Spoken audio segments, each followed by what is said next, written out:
Shabbos, Daf Tzadi Aleph through Tzadi Zayin. On Daf Tzadi Aleph, the Gemara is discussing Mishnah on Daf Tzadi.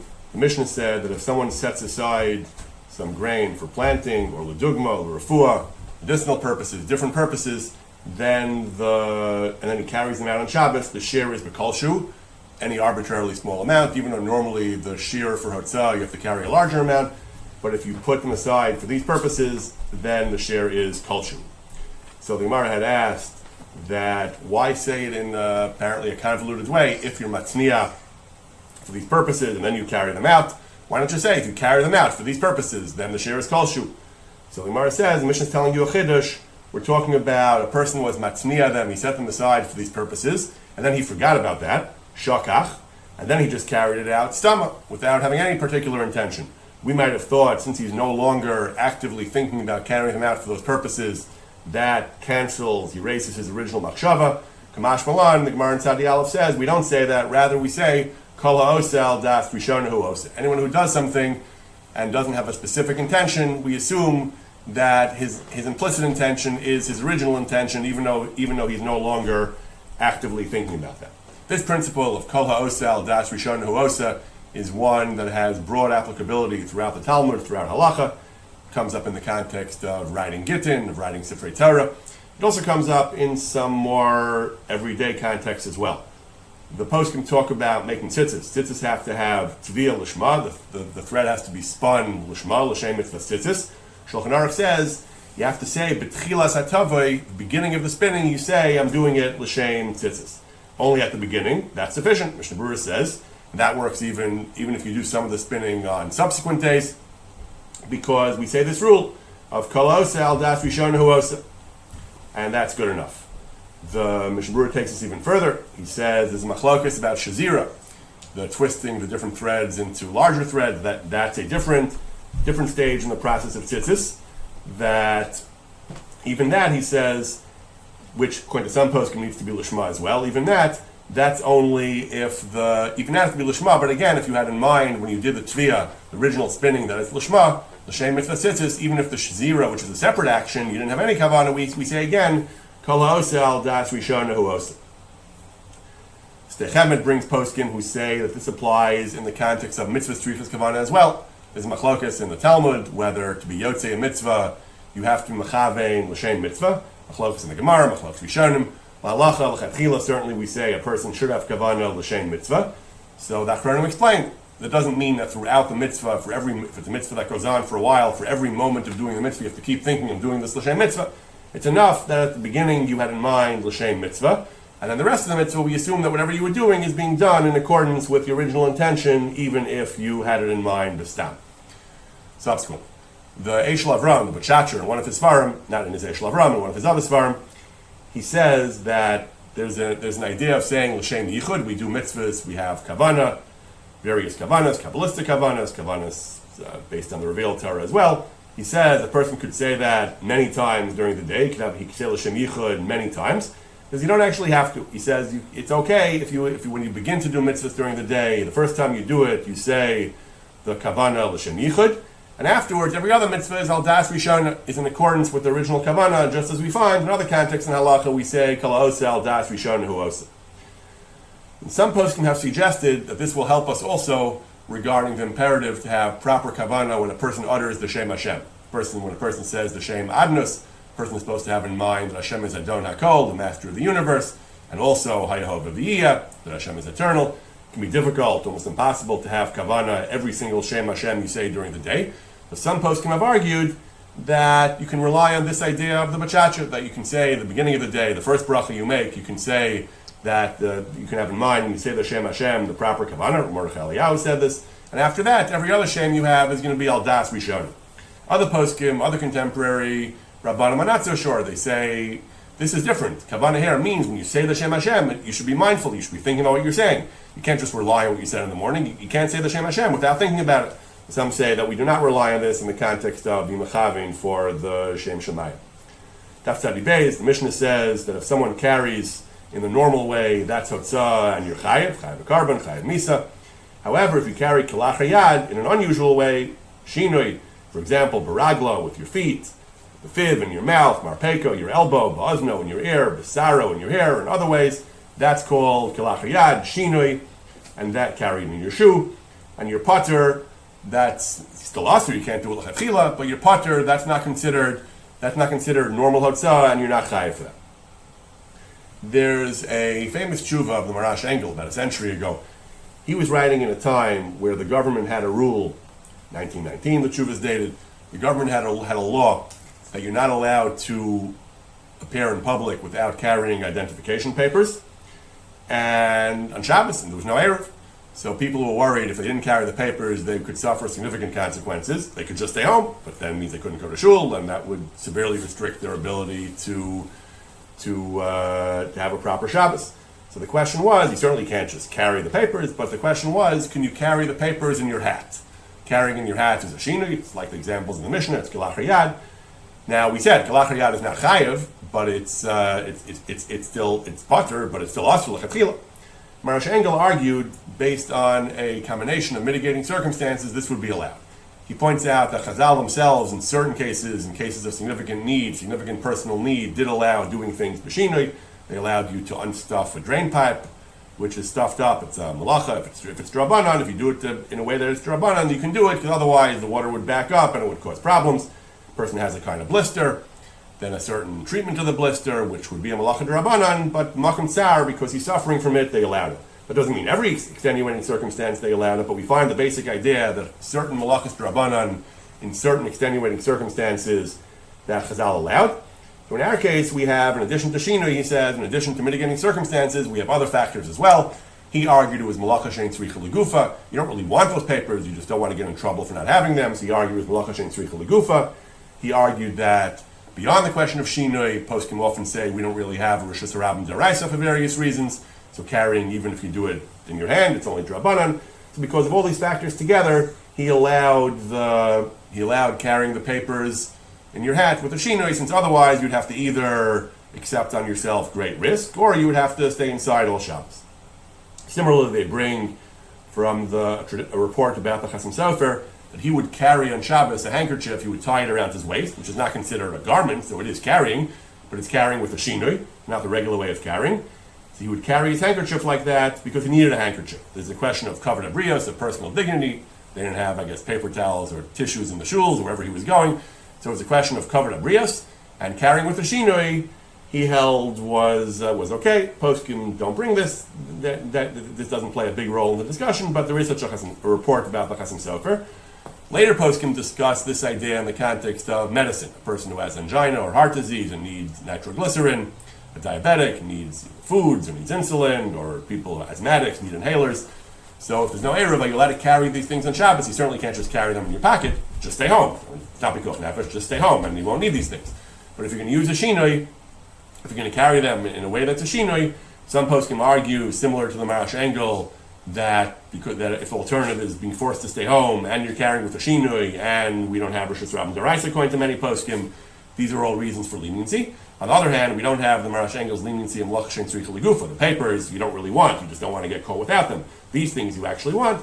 So contemporary poskim debate whether someone who has a medical need to carry these paraphernalia or these supplies, whether he's allowed to carry them outside on Shabbos with a shinoi when there is no Erev. The Gemara on Tzadi Gimel, again going back to a Mishnah on Tzadi Beis, the Gemara talks about carrying done by two people. If a single person carries it, he's chayev. If two people carry it together, then they are both pater. Again, asur l'chachila, but pater, it's not bona fide chilul Shabbos. That we say pater is when something that either person could carry by himself, zeh yachol v'zeh yachol, but they chose to carry it jointly. What if it's something that cannot be carried by an individual and needs two people to carry? That's machlokas tanon. The Tanna Kama says chayev in that case. Rabbi Shimon says pater. So Rabbi Shimon says pater, you're pater in all cases, whether you could do it by yourself or if you can't do it by yourself, you're always pater. The Tanna Kama, the Chachamim say that if you could do it by yourself and you carry it with two, then you are pater. If you can't do it by yourself and you carry it with two, then you're chayev. What's the basis for that distinction? So Rashi explains that the distinction is, if you could do it by yourself easily and you don't that's a shinui. That's lav orche. That's not the normal way of carrying. So that's the usual rule in Shabbos. You do something in a way that's not the regular way, then you are patur. But if it's too heavy, if you can't do it with one person, it's difficult to do it with one person and you do it with two, that is the normal way to do it. So then you're chayav. But I'll call upon it, if you could do it with one and you choose to do it with two, then you are patur. A number of interesting applications of this. Again, it's not much l'chatchila, but nevertheless, there are a number of interesting applications of this in the poskim. Avnei Nezer talks about a case of a Jew whose horses were rented out and a non-Jew was using them to do work on Shabbos. So normally there's a prohibition of shvisas behema. You're not allowed to have your behema do work on Shabbos, even if it's being operated by a non-Jew. So normally there are mechanisms that you can use. There's a shtar Shabbos, there's a way of arranging things, similar to mechiras chametz, in a way that you won't be liable for what the behema does. But if you don't do that, Avnei Nezer wants to know if there's any heter when your horses are working. So he had an interesting idea. He said, if two of your horses together are pulling a wagon for the non-Jew, maybe it's not so bad, because that's shnayim shasu, assuming the wagon is not so heavy that each horse really could pull it by itself. Two horses are pulling it. That's shnayim shasu, so that's not really a chiyuv. So then we can be more lenient. He's not sure. He says that why is shnayim shasu pater when each person can do it by himself? Because it's not the derech. If you could do it by yourself, if you're carrying a pencil out, why would two people carry a pencil out? That's not normal. So that's lav orche, so you're pater. But it is normal to hitch two horses to a wagon, either because the wagon goes faster, or because it doesn't put as much wear on each horse.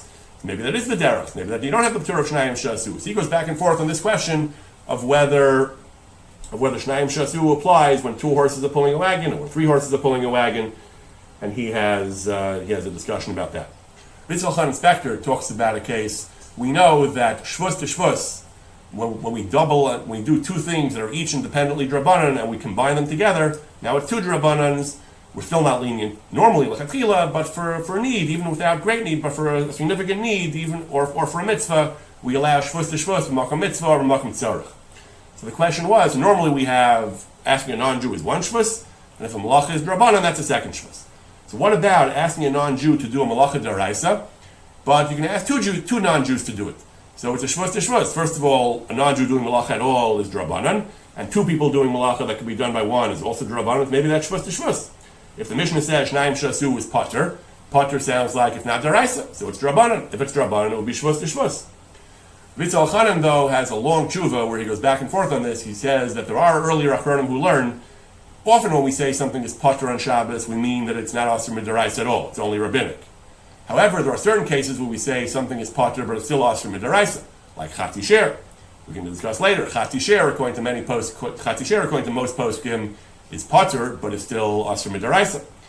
Ritzel Chanan's conclusion is, based on earlier achronim, based on his own arguments, is that shnayim shasu is pater, but it's still asur midaraisa. It's still biblically prohibited, and since it's biblically prohibited, there's no heter of shvus to shvus. You're not chayav b'chatas for it, but it's still asur midaraisa. So there is no heter of shvus to shvus. He concludes that chalila, to be lenient about this, that shnayim shasu is full-fledged daraisa, even though you're pater. However, there are other poskim who do argue that there's some basis for leniency about shnayim shasu. The Hartzvi, or Tzvi Frank, he talks about a case, there was a great need to exterminate some grasshoppers. It wasn't mamish b'koch nefesh. We could do anything you need to on Shabbos, but it was a great need to exterminate some grasshoppers. The exterminating involved carrying. So he says, if you do shnayim shasu, that's an additional basis for leniency. If you carry out the cans or whatever they are of stuff together, you can have a heter, you can have a leniency of shnayim shasu. Then he says, maybe not. Maybe we'll say shnayim shasu is still asur midaraisa. He goes back and forth on this. They bring Rav Herzog, Yitzchak Isaac Levi Herzog, and Heichal Yitzchak. He talks about cases, police activity, where, again, not absolute pikuach nefesh, where you do whatever you have to do, but it's a chashash pikuach nefesh. It's something we would rather do to maintain public safety, but it doesn't rise to the level of full-blown pikuach nefesh. Rav Herzog says that if you can drive the car by having two people drive together, however you're going to do that, and you'll have a p'tur of shnayim shasu. He held shnayim shasu is more lenient than having it done by one person, and there's some basis for leniency for the cases of public need to do shnayim shasu. Rav Waldenberg, Rav Yehuda Waldenberg, and Tzitz Eliezer disagrees on a different ground. He doesn't make the argument, besides the argument we discussed earlier, that could be it is daraisa, even though there's no chiyuv for it. He makes another argument. He says shnayim shasu is only pater in a case where there's a share. For example, carrying, there's a share. Sometimes we said kolshu, but usually there's a share for hotzah. Then shnayim shasu, it's like a person didn't do the full share. But malachas that have no share, like havara, like burning, like kindling a fire, that's what driving is. When you drive, you're kindling a fire. There's no share. So since even an arbitrarily small amount is still a malacha, then there's no p'tur of shnayim shasu. But other posts can do invoke shnayim shasu as a leniency for malachas in general. Rav Adi Yosef they bring talks about a case where you need to pump milk for a child. A child is considered a chola, even though it's ein basakana, and he allows relying on shnayim shasu to make the isser more lenient, to allow it to be done for a child, for a chola she'ein basakana. Daf Daled, the Gemara talks about the principle of chay noseas atmo, that the malacha of hotzah, the full-blown malacha of hotzah, does not apply to carrying out a live human being, because there's a principle of chay noseas atmo, he helps to carry himself, he helps to support himself in some way, so that's not considered full-blown hotzah by the person carrying him out. The Gemara brings a machlokas tanoim about whether that applies to animals or not. Animals possibly don't cooperate as much. We don't say chay noseas atmo, but people, everyone agrees, we say chay noseas atmo, except the Rishonim say that does not apply to someone who cannot walk. A child who's too young, he's an infant and he can't walk, or a person who's tied up, who's restrained, he can't carry himself if he himself is restrained, or a person who is who's sick and can't move around. Then we don't say chay noseas atmo. But a normal, healthy human being who can walk, even a toddler, a 3-year-old who can walk, we say chay noseas atmo, and there's no isur hotzah daraisa to carry him out. Again, still asur midrabanan, as similar to the other examples we've been talking about. It's still asur midrabanan, so you can't simply carry a child. But there are certain ramifications to chay noseas atmo which have practical applications as well. So the halacha is that a woman is allowed to help her child walk, even in Rishus Harabim. As long as he walks, she can hold his hand and help him walk, because she's not carrying him. There's no gzeira that she'll actually pick him up, because even if she does, it wouldn't be a malacha daraisa, because chay noseas atmo. She can help him walk, but she can't actually carry him. Not only can she carry him, she can't even drag him, because dragging is considered carrying. Not so clear. Some say dragging is maybe just a gzeira for carrying, but you're not even allowed to drag him in a Rishus Harabim, either because it is carrying or because it's a gzeira to carrying. And Mishnah Berurah says, certainly if we say that it is carrying, which is what Rashi says, Rashi's mashma, that it is actually carrying, not only can't you drag or carry the child in Rishus Harabim, a full-fledged Rishus Harabim, you can't even drag or carry the child in a Carmelis, in a place that's not a Rishus Harabim, as long as there's no Erev, you can't even carry or even drag the child there. Mishnah Berurah says some are lenient about that, to drag, I guess because they held that dragging is not full-blown carrying. However, the Mishnah Berurah says to actually carry the child, put him on your shoulders, even in a Carmelis is asur, even though it's 2 drabanan, because it's in a Carmelis, and because chay noseas atmo, it's still asur, for kuli alma asur. Some people are lenient, they think that because chay noseas atmo, it's okay. But it's wrong, because it's still asur. Chay noseas atmo is not a heter. And even when it's 2 drabanans, Carmelis plus chay noseas atmo, it's still asur l'chatchila. However, he says they're not going to listen if you tell them to stop. So mutav shiyu shogin, leave them alone and don't reprimand them. But it is asur. Furthermore, the Mishnah Berurah says even the heter of chay noseas atmo, the p'tur, the leniency is only a child who can walk. It doesn't apply to a child who can't walk. Also, he said it does not apply if the child is holding anything in his hand or in his pocket. If he's carrying his toys, then even his stuffed animals, then even if there's no carrying, it's more lenient with regard to the child himself, but the object he's holding, that's carrying. If you hold the child holds his stuffed animal, then you're carrying the stuffed animal. His clothes is not. His clothes, you're not considered carrying his clothes, but it is considered carrying the things he's holding. So all this is asur l'chatchila, but the applications are when you're stuck.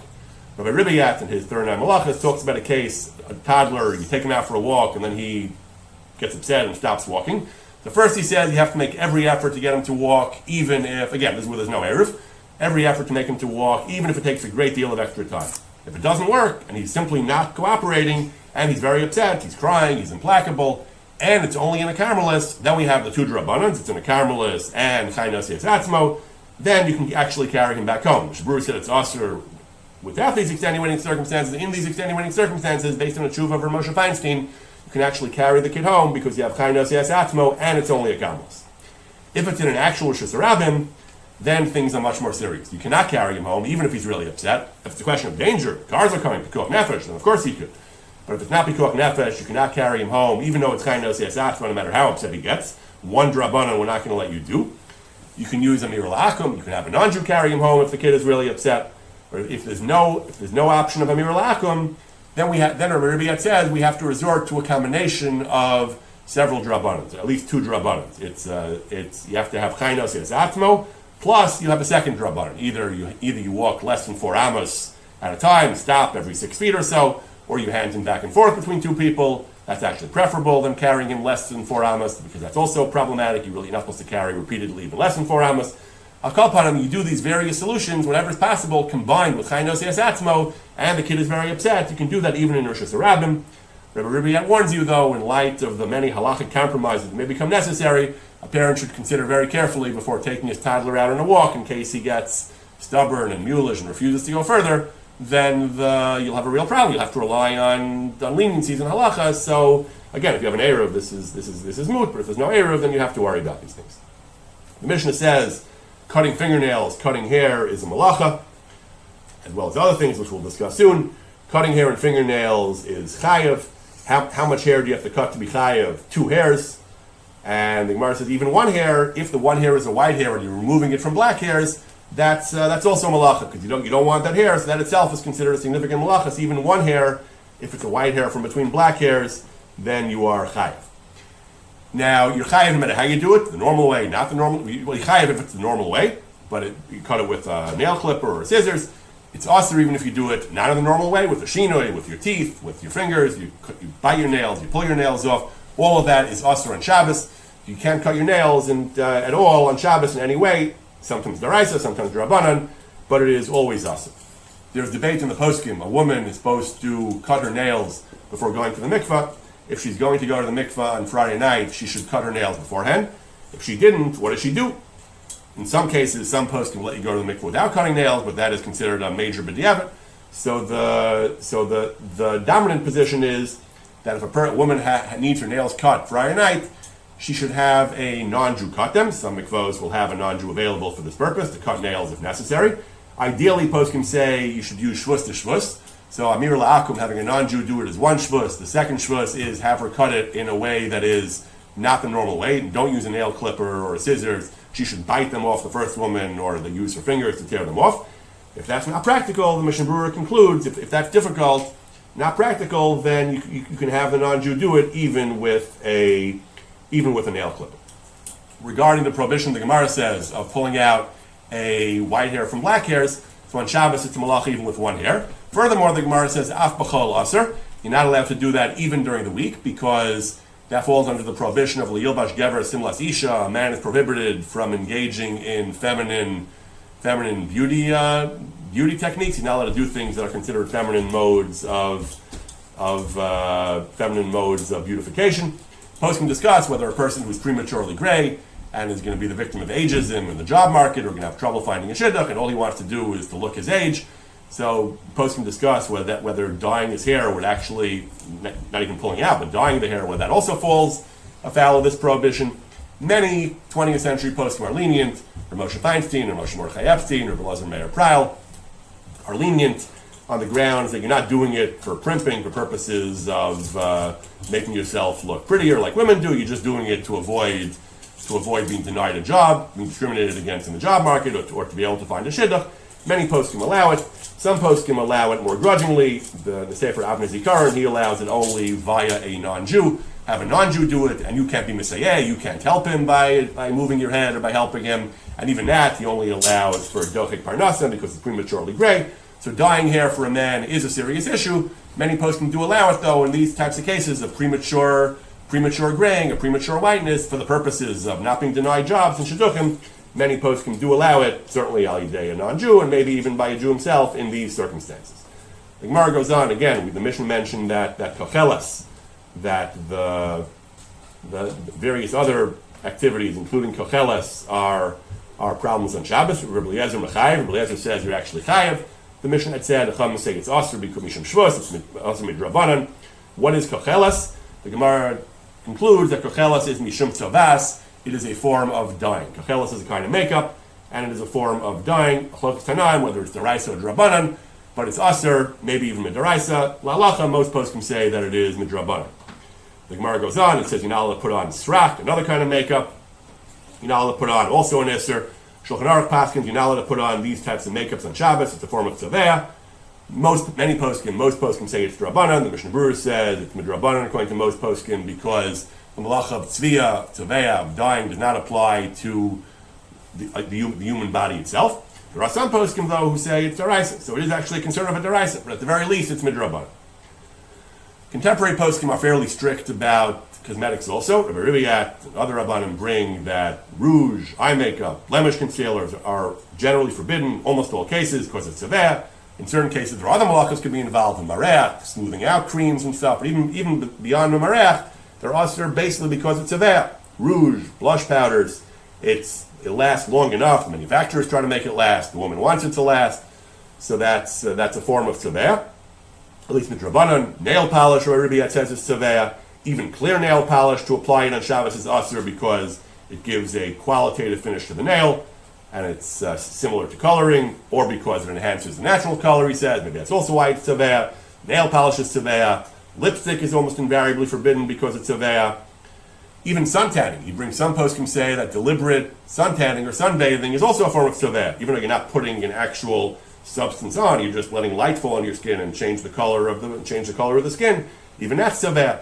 However, even according to those who are stringent, according to those poskim, he says you're allowed to go for a walk in the sun, even if you know that you're going to get a tan. That isn't your primary goal. And even though generally we say davar shem miskavein, it's not your intention, it's still asur if it's a psik reisha.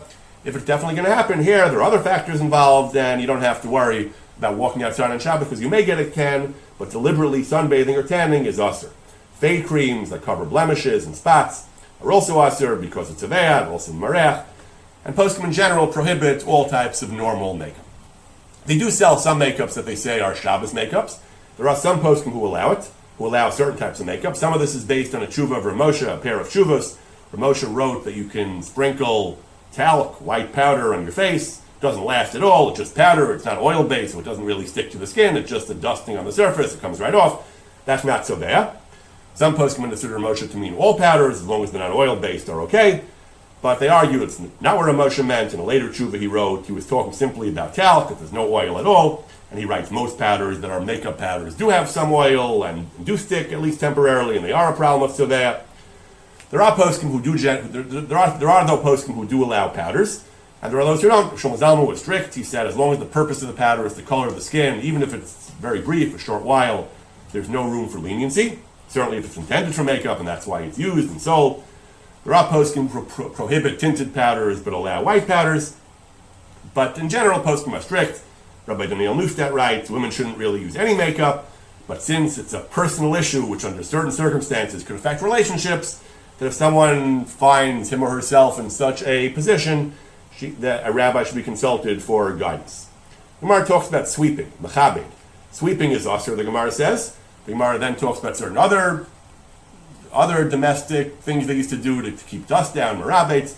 At the end of the Gemara says that we are more lenient than the bulk of the Talmudic passage. Ha'idna, we pass like Rabbi Shimon, davar shem miskaven is mutter, unintentional malach is okay, and therefore you're allowed to do certain things. What are the certain things that you're allowed to do? So there's a major machlokes rishonim whether that applies to mechabed or not. Some say it only applies to merabetz, but our question here is whether it applies to mechabed. Tosas brings from the Bahag a Gaonic opinion that even sweeping is mutter b'zman hazeh because of Rabbi Shimon Shita. The prohibition of sweeping is that you are mashpe gumos, that they had dirt floors. By sweeping, you would smooth out the floor, which is a malacha. But today, the Bahag says you pass like Rabbi Shimon, davar shem miskaven is mutter. You don't have to worry about smoothing out the floor. Tosas himself says no. He brings other gemaras that brooms are muktzah, which implies that you're not allowed to sweep the floor on Shabbos. So Tosas says it's aser. An intermediate position is the Rambam. The Rambam says that it's mutter on a stone floor, it is asur on a dirt floor. So there are three opinions in the Rishonim. Some Rishonim say sweeping is always mutter, even on a dirt floor. That's the Gaonic opinion. The Rambam is intermediate. The Rambam says sweeping is mutter on a stone floor, but asur on a dirt floor. A stone floor, there's no dirt to smooth out, so it's mutter, but a dirt floor is asur. The Shita of the Ri, the Balei Tosfos are the most strict. They say that sweeping is asur on any floor, even on a stone floor. That's how the Ramah paskins. The Ramah and Shulchan Aruch paskins. Mechaber actually is more lenient. Mechaber says the Iker is like the Rambam, that a stone floor is mutter. He brings the Gaonim, who are lenient entirely, as the Yesh Omrim. But the Ramah says that he brings Tosar Shita, that's asur to sweep even on a dirt floor, and he says that's the minhag, to be machmer on dirt floors. Why is it asur on a dirt floor? Why is it asur on a stone floor? If we're machmer even on a stone floor, why? If there are no gumos to smooth out, there are no holes to even out, what's the isser? So the Rishonim gave several explanations. Some Rishonim said it's Gzeira, that if you sweep a stone floor, you may come to sweep a dirt floor. Some Rishonim said that between the stones there's some dirt and you might smooth out that area of the floor. Some Rishonim said it's a concern for muktzah, that you're moving around muktzah when you sweep on the floor. So la halacha, the Ramah is machmir. Nevertheless, the Mishnah Berurah already notes the minhag is to be lenient. The minhag is that we are not machmir, we do, and that's what we do today, we do sweep our floors. Why? So the Ramah says asher. So the Mishnah Berurah says that the main reason the Rishonim give is because it's a gzeira if you sweep out a stone floor. There's really no isser of stone floor. There's only a gzeira that you may sweep out a dirt floor. That was true in the Talmudic time, in the medieval period, where there were lots of dirt floors. One person swept a stone floor, the next person would sweep a dirt floor. Today, all our floors are stone or other materials that don't have dirt between them. So today there's no gzeira because in the entire city there isn't any indoor dirt floor. So today there's no room for gzeira. Muktzah we're not concerned with, either because of graf shalrei, because it's garbage that you want off the floor. In certain cases, Chazal allowed you to move away garbage if it's distressing when it's on the floor, and there's no dirt between the stones. So today all the reasons don't apply. So the universal minhag today is that we do sweep. The Ramah does bring another chumrah, not to use a broom with hard bristles that snap off. It's not clear what the isser is. Some poskim say it's like soser, it's like breaking a kli. Some say it's just uvdin d'chol, things that break. It just sounds very un-Shabbostic. But there is a chumrah not to use a broom that has bristles that break. Some poskim say that even that, there's no need to be machmer. The Mishnah Berurah recommends you do be machmer for that. So again, you shouldn't use a broom that has bristles that will likely or easily break off. There is one last stringency though. Many poskim say that you should not use a regular broom on Shabbos. Even if there's no prohibition in sweeping per se, you should not use a regular broom. This is based on a Talmudic rule of uvdin d'chol in many places, that even something which does not involve an actual malacha, you shouldn't use the same type of implements, the same type of implements that are used during the week. For example, toothbrushing. Poskim do advance a variety of reasons why toothbrushing might be asur on Shabbos, but even if it's mutter, even if you get past all those reasons, some poskim say you shouldn't use a regular toothbrush. You should use a special toothbrush on Shabbos because of uvdin d'chol. Some poskim, particularly in Eretz Yisrael, make this point that there is an idea of uvdin d'chol. A person should really have a separate brush, a different brush, a distinct brush on Shabbos, a broom on Shabbos for sweeping the floor, not the same broom, not the same kind of broom that he uses during the week. Even in Eretz Yisrael, though, other poskim say it's not the minhag. Of Chaim Kanievsky is reported having said it's not the minhag. Certainly, it's not the minhag anywhere I've seen to have a special Shabbos broom. So once again, the minhag is to be lenient, although there is basis for stringency in this area. On Daf Tzadivav, the Gemara discusses the sources, the biblical sources for the prohibition of hotzah, of carrying, of motzi merishus l'rishus. So the Gemara says that Moshe commanded the Jewish people, vayaviru kol b'machaneh, during the gathering of materials for the Mishkan, he told them not to carry. The Gemara had different interpretations of why Moshe told them to stop, but according to one interpretation, he was telling them on Shabbos they shouldn't be carrying. Where were they carrying from? So the Gemara says, where was Moshe? Moshe was in the Machne Leviah, the camp of the Levites. Machne Leviah was Rishus HaRabbim. The Machne Leviah, the place where the Levium camped, was a Rishus HaRabbim. So they were carrying from their homes to the Machne Leviah, which was from a Rishus HaYachid to a Rishus HaRabbim. Why was Machne Leviah Rishus HaRabbim? Rashi says, Shaywa Kol Mitzuyin Eitzel Moshe Rabbeinu. Everyone went to Moshe Rabbeinu to ask him questions, to learn Torah. So Machne Leviah was a public domain where the entire Klal Yisrael was there in the vicinity of Moshe Rabbeinu. The implication of the Gemara, the implication of Rashi is that Machne Leviah specifically was a Rishus HaRabbim, but not the rest of the Jewish encampment. The rest of the Jewish encampment, there were Shevet Reuven was here and Shevet Dan was there, but it wasn't a Rishus HaRabbim. It wasn't a mass, a place of sufficient critical mass to be Rishus HaRabbim. Machne Leviah, where the entire Klal Yisrael came to hear Torah from Moshe Rabbeinu, that was the Rishus HaRabbim. The Rashbam makes this point explicitly in Baba Basra. The Rashbam says that the general Machane Yisrael is not discussing Yom Shabbos primarily, but he says the general Machane Yisrael was like a Chatzar Shutfin, was like a property that belongs to several partners. It's jointly owned. It's not public, but it was jointly owned. The only part that was Rishus HaRabbim was Machne Leviah, as per our Gemara. Only the Machne Leviah was called Rishus HaRabbim because that was the property of all of Israel. That was literally accessed by the entire Klal Yisrael. The rest was not a Rishus HaRabbim.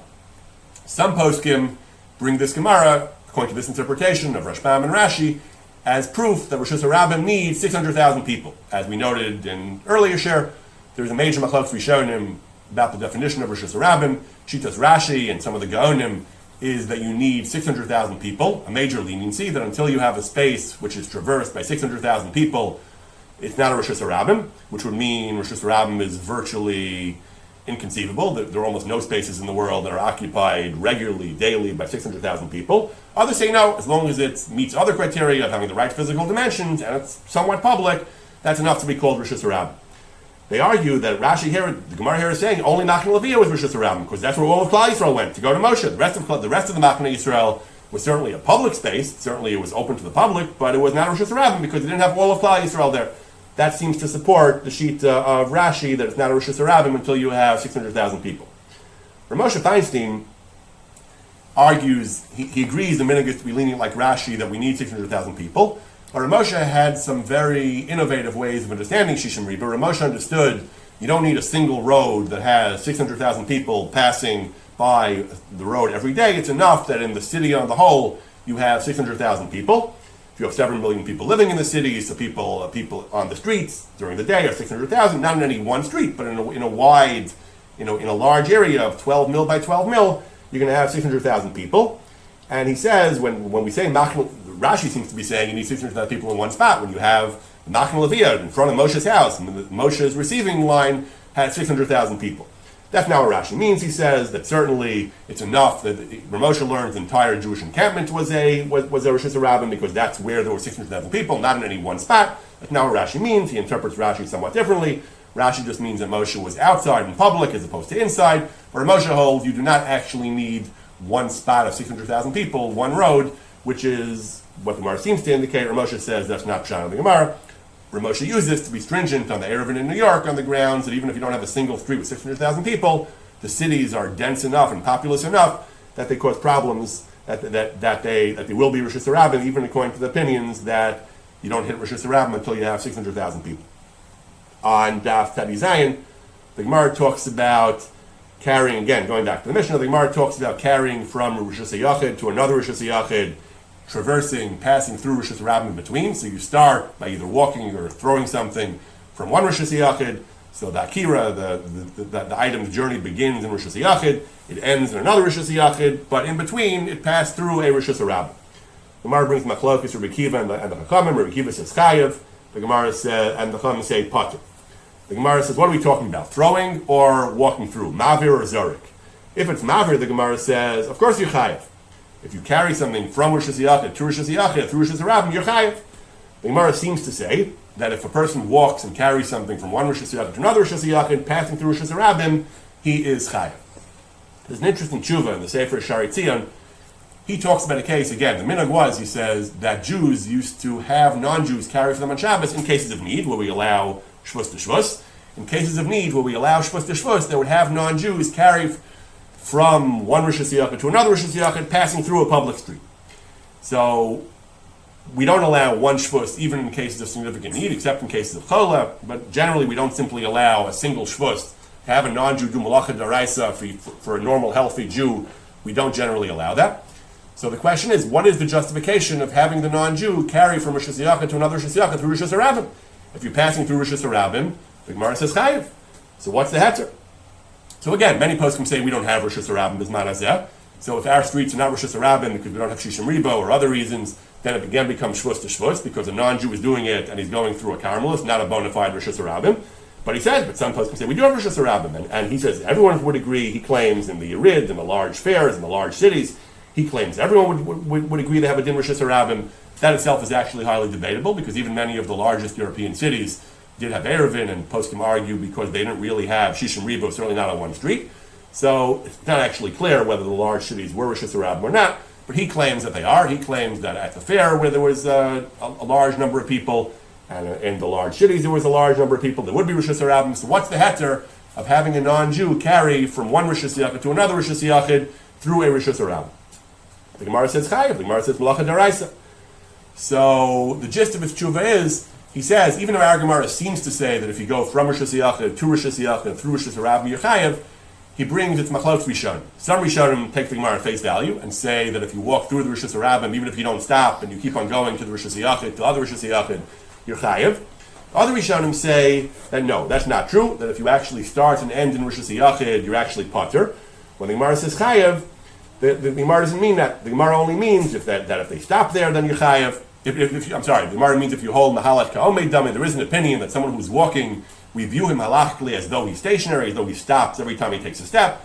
That's why the Gemara says chayev. But if you hold mahalech lavko meidami, as a matter of halacha l'maisi, he says, then if you went from Rosh Hashanah to Rosh Hashanah through Rosh Hashanah, you would not be chayev.